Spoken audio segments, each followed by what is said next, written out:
ನಮಸ್ಕಾರ ಆತ್ಮೀಯರೇ, media house ಕನ್ನಡಗೆ ಸ್ವಾಗತ.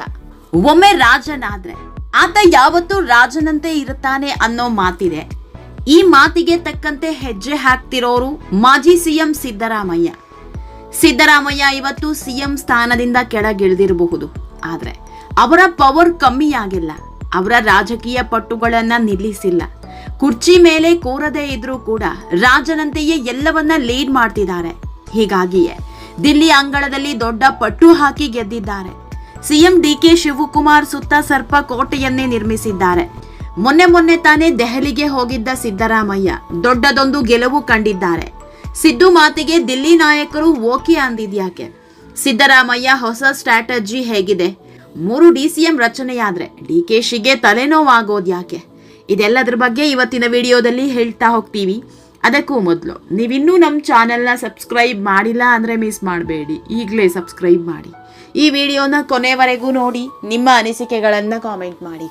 ಆತ್ಮೀಯರೇ, ಬಹು ನಿರೀಕ್ಷಿತ ಮುಖ್ಯಮಂತ್ರಿ ಡಿಕೆ ಶಿವಕುಮಾರ್ ನೇತೃತ್ವದ ಸರ್ಕಾರದ ಸಚಿವ ಸಂಪುಟ ವಿಸ್ತರಣೆ ಮತ್ತೆ ಮುಂದಕ್ಕೆ ಹೋಗಿದೆ. ಸಂಸತ್ತಿನ ಅಧಿವೇಶನ, ವಿದ್ಯಾರ್ಥಿಗಳ ಪ್ರತಿಭಟನೆ ಹಿನ್ನೆಲೆಯಲ್ಲಿ ಸಿಎಂ ಮಾಜಿ ಮುಖ್ಯಮಂತ್ರಿ ಸಿದ್ದರಾಮಯ್ಯ ಮತ್ತು ಕೆಪಿಸಿಸಿ ಅಧ್ಯಕ್ಷರಾದ ಬಿಕೆ ಹರಿಪ್ರಸಾದ್ ಖಾಲಿ ಕೈಯಲ್ಲಿ ಬೆಂಗಳೂರಿಗೆ ವಾಪಸ್ ಬಂದಿದ್ದಾರೆ. ಆದರೆ ಲೋಕಭವನದ ಗಾಜಿನ ಮನೆಯಲ್ಲಿ ಪ್ರಮಾಣ ವಚನದ ಕಾರ್ಯಕ್ರಮ ನಿಗದಿಯಾಗಿತ್ತು. ತಿಬ್ಬಾದೇವಿ ಟೆಂಟ್ ಹೌಸ್ಗೆ ಶಾಮಿಯಾನ ಪೀಠೋಪಕರಣ ಹಾಕಲು ಸೂಚನೆಯನ್ನು ನೀಡಲಾಗಿತ್ತು. ಆದರೆ ದೆಹಲಿಯಲ್ಲಿ ಪ್ರಧಾನಮಂತ್ರಿ ನರೇಂದ್ರ ಮೋದಿ ನಿವಾಸದ ಮುಂದೆ ರಾಹುಲ್ ಗಾಂಧಿ ಮತ್ತು ಕಾಂಗ್ರೆಸ್ ನಾಯಕರು ಧರಣಿ ಕೂರಲು ನಿರ್ಧರಿಸಿದ ಹಿನ್ನೆಲೆಯಲ್ಲಿ ಸಂಪುಟ ವಿಸ್ತರಣೆಯ ಚರ್ಚೆ ಮುಂದಕ್ಕೆ ಹೋಗಿದೆ. ಆದ್ರೆ ಇಬ್ಬರು ಹಿರಿಯ ನಾಯಕರು ಉಪಮುಖ್ಯಮಂತ್ರಿ ಹುದ್ದೆಗೇರೋದು ಪಕ್ಕಾ ಅಂತ ಹೇಳಲಾಗ್ತಾ ಇದೆ. ರಾಜ್ಯದಲ್ಲಿ ಈಗಾಗಲೇ ಡಾಕ್ಟರ್ ಪರಮೇಶ್ವರ್ ಅವರು ಡಿಸಿಎಂ ಆಗಿ ಕಾರ್ಯನಿರ್ವಹಿಸುತ್ತಿದ್ದಾರೆ.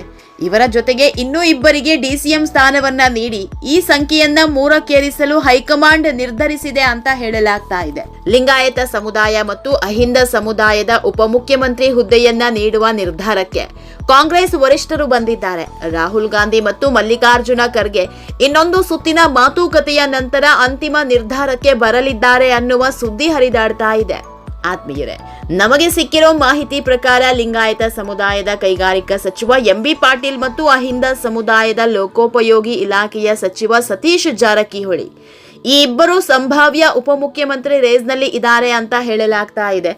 ಅಷ್ಟೇ ಅಲ್ಲದೆ ಮುಸ್ಲಿಂ ಸಮುದಾಯದ 3 ಸಚಿವ ಸ್ಥಾನ ನೀಡುವ ಸಾಧ್ಯತೆಯ ಬಗ್ಗೆಯೂ ಮಾತುಗಳು ಕೇಳಿ ಬರ್ತಾ ಇದೆ.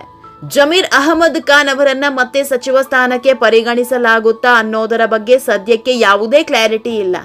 ಆದ್ರೆ ಎಂಬಿ ಪಾಟೀಲ್ ಹಾಗೂ ಸತೀಶ್ ಜಾರಕಿಹೊಳಿಯನ್ನ ಡಿಸಿಎಂ ಮಾಡ್ತಾರೆ ಅನ್ನೋದು ಬಲವಾಗಿ ಕೇಳಿ ಬರ್ತಾ ಇದೆ. ಎಂಬಿ ಪಾಟೀಲ್ ಸಿದ್ದರಾಮಯ್ಯ ಬಳಗದಲ್ಲಿ ಗುರುತಿಸಿಕೊಂಡಿರೋ ನಾಯಕ. ಇನ್ನು ಸತೀಶ್ ಜಾರಕಿಹೊಳಿ ಹಾಗೂ ಸಿದ್ದು ಮಧ್ಯೆ ಇತ್ತೀಚೆಗೆ ಮುನಿಸು ಶುರುವಾಗಿದೆ ಅನ್ನೋ ಮಾತು ಕೇಳಿ ಬರ್ತಾ ಇತ್ತು. ಆದ್ರೆ ಈಗ ಅದೆಲ್ಲ ಸರಿಯಾಗಿದ್ದು ಶಿಷ್ಯನಿಗೆ ಪಟ್ಟ ಕಟ್ಟೋದಕ್ಕೆ ಸಿದ್ದರಾಮಯ್ಯ ಅವರೇ ಅಖಾಡಕ್ಕಿಳಿದಿದ್ದಾರೆ ಅನ್ನೋ ಸುದ್ದಿ ಹರಿದಾಡ್ತಾ ಇದೆ. ಕನಿಷ್ಠ 20 ಸಚಿವ ಸ್ಥಾನವನ್ನ ತುಂಬಲು ಕಾಂಗ್ರೆಸ್ ಹೈಕಮಾಂಡ್ ನಿರ್ಧರಿಸಿದ್ದು ಬಹುತೇಕ ಲಿಸ್ಟ್ ಕೂಡ ಫೈನಲ್ ಆಗಿತ್ತು. ಮೊದಲ ಬಾರಿ ಶಾಸಕರಾದವರ ಪೈಕಿ ಇಬ್ಬರಿಗೆ 2 ಅಥವಾ 3 ಬಾರಿ ಶಾಸಕರಾಗಿರುವ ಯುವ ನಾಯಕರಿಗೆ 3 ರಿಂದ 4 ಸಚಿವ ಸ್ಥಾನ ನೀಡಿ ಉಳಿದ ಎಲ್ಲಾ ಸ್ಥಾನಗಳನ್ನ ಅನುಭವಿ ಹಿರಿಯ ಶಾಸಕರಿಗೆ ನೀಡುವ ಅಂತಿಮ ನಿರ್ಧಾರಕ್ಕೆ ಕಾಂಗ್ರೆಸ್ ಹೈಕಮಾಂಡ್ ಬಂದಿತ್ತು. ಈ ಸಂಬಂಧ ಎಐಸಿಸಿ ಪ್ರಧಾನ ಕಾರ್ಯದರ್ಶಿ ಕೆಸಿ ವೇಣುಗೋಪಾಲ್ ಜೊತೆಗೆ ಡಿಕೆ ಶಿವಕುಮಾರ್, ಸಿದ್ದರಾಮಯ್ಯ ಮತ್ತು ಬಿಕೆ ಹರಿಪ್ರಸಾದ್ ಸಭೆ ನಡೆಸಲು ಸಮಯ ಫಿಕ್ಸ್ ಮಾಡಿದ್ರು. ಆದರೆ ಪ್ರಧಾನಿ ನಿವಾಸದಲ್ಲಿ ಪ್ರತಿಭಟನೆ ಹಮ್ಮಿಕೊಂಡಿದ್ರಿಂದ ನೂತನ ಸಚಿವರ ಪ್ರಮಾಣ ವಚನ ಮತ್ತೆ ಮುಂದಕ್ಕೆ ಹೋಗಿದೆ. ದೆಹಲಿಗೆ ಹೋಗಿದ್ದ ನಾಯಕರು ಬರಿಗೈಯಲ್ಲಿ ವಾಪಸ್ ಆಗಿದ್ದಾರೆ. ಆದ್ರೆ ಈ ವಾರಾಂತ್ಯದೊಳಗೆ ಸಚಿವ ಸಂಪುಟ ವಿಸ್ತರಣೆ ಆಗೋದು ಬಹುತೇಕ ಕಾಯಂ. 2-3 ದಿನದಲ್ಲಿ ಮತ್ತೊಮ್ಮೆ ದಿಲ್ಲಿಯಿಂದ ಬುಲಾವ್ ಬರುವ ಸಾಧ್ಯತೆ ಇದೆ. ಈ ವೇಳೆ ಎಲ್ಲವನ್ನೂ ಫೈನಲ್ ಮಾಡಲಿದ್ದಾರೆ ಅಂತ ಹೇಳಲಾಗ್ತಾ ಇದೆ.